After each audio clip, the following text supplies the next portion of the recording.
Welcome to another Hows and Drows breakdown, and today we're talking about how Anthony Edwards has taken his game to a new level since Karl Anthony Towns went down with his knee injury.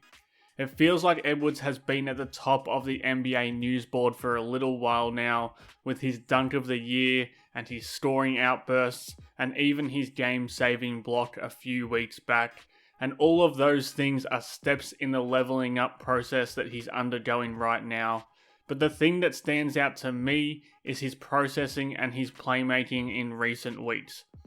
Those things aren't as sexy as the superhuman stuff he's been pulling off at an insanely regular rate, but in terms of progression into superstardom, they probably matter more. As you can see here, Edwards' passing numbers have all crept up, and his turnover numbers have all slightly dropped off, but there hasn't been an enormous shift in terms of those passing numbers since Edwards became the sole usage eater on the team. But there has been an obvious improvement in his decision making in these 8 games without Towns, and that becomes more obvious when you watch how he is being guarded and the things he is doing to circumvent that via his playmaking. Without Towns, Edwards is facing 2 defenders or a loaded defense on every offensive possession. Now, while he is still going to be tasked with making tough shots and sliding his way through those defensive coverages to score at a high level, it's also an invitation to test whether he can consistently make the right playmaking reads. Right now, he is doing that. For Edwards, making the right play doesn't mean making the spectacular play. As long as he leverages his scoring gravity, he's going to be able to break defenses open with a simple pass. You see, on a possession like this, it's all about punishing this super aggressive defense.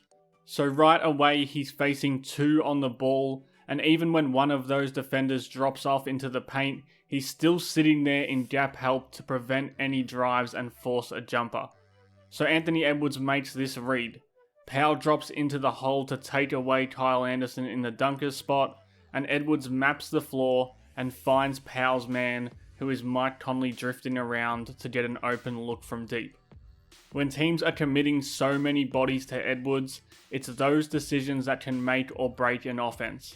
He will still need to make his fair share of shots, but the Wolves need him to make the correct read when the time comes, and he's becoming so much more adept at that lately.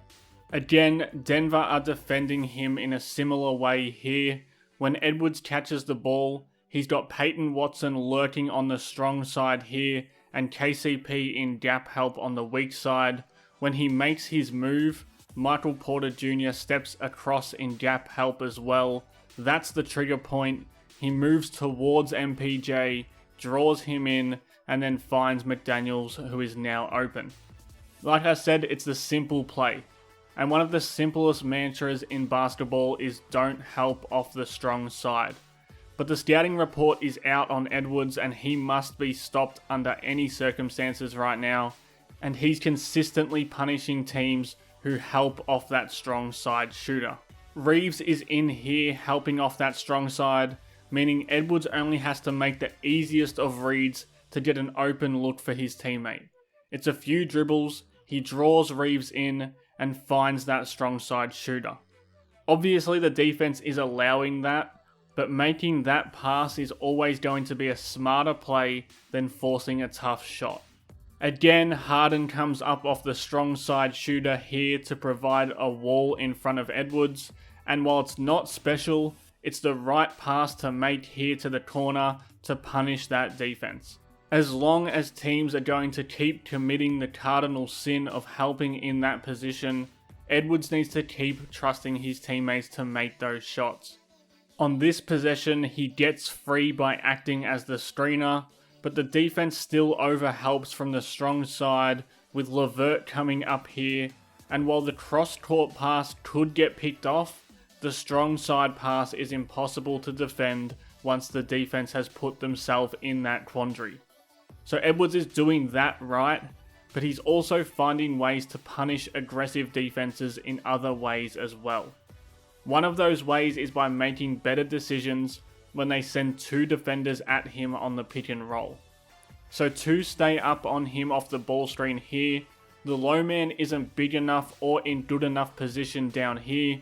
He probes for the gap, waits for the defense to open up, and then laces the pocket pass through it. You see in that possession that the screener slipped the screen, and having the screener slip those screens has become a point of emphasis for Minnesota since Cat's injury, and this is why. When they slip, Edwards can make those quick reads and really crack open the defensive concept. So it's small ball screening action here. Alexander Walker slips it right away. The two players linger on the ball, and Edwards can make that quick decision to get off the ball and get his teammate a bucket. He doesn't even have to dribble and exert energy trying to navigate through multiple defenders. Again, the two defenders crowd him here. Anderson is already pivoting out of the screen before he even sets it, and Edwards can make the play without having to dribble the ball. Everything is going to be super aggressive when it comes to defense on Edwards right now. Without Towns, Minnesota are devoid of high-level scorers, so that's just how it's going to be. However, the more he makes these kinds of passing reads, the more relaxed that defense will get, and then he can find easier shots for himself. It's a game of chess, and right now Edwards is playing it really well.